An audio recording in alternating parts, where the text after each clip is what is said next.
এখানে সাজনা পাতা, আমি সাজনা পাতাগুলো পানিতে ভালো করে ধুয়ে নিছি।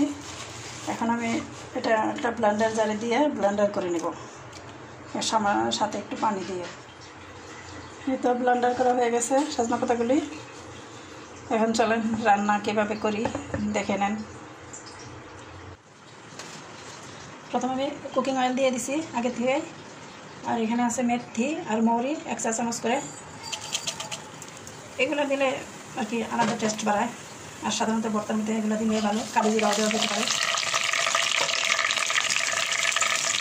আর এখানে আছে পেঁয়াজ কুচি, রসুন কুচি, রসুনটাকে আমি চটকে নিয়েছি।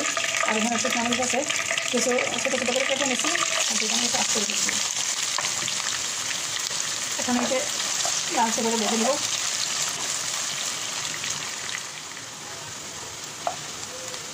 পেঁয়াজ রসুন মরিচ সব একটু লালচে কালার হয়ে আসছে। এখন আমি দিয়ে দেবো এখানে লবণ, মরিচের গুঁড়া, হলুদের গুঁড়া আছে, সবই কমায় পরিমাণ মতো দিছি সামান্য কালার হওয়ার জন্য। যত কালার হলেও বোঝা যায় না বিভিন্ন শাকের মধ্যে। আর দিয়ে দিচ্ছি কটা কাঁচামরিচ।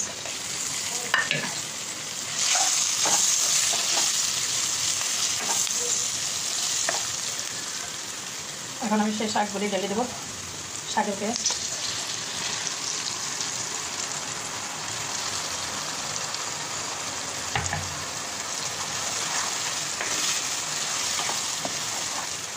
খুব সুন্দর কালার।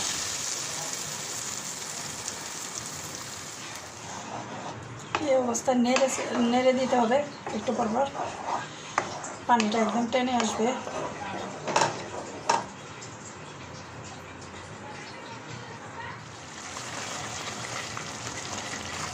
যারা না খাইছেন তারা এইভাবে রান্না করে দেখেন, দারুণ একটা ভর্তা।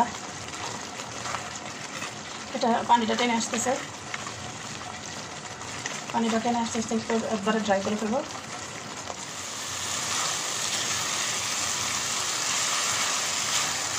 সাজনা পাতার ভর্তা রেডি হয়ে গেছে। এখন আমার চুলাটা বন্ধ করে দেব।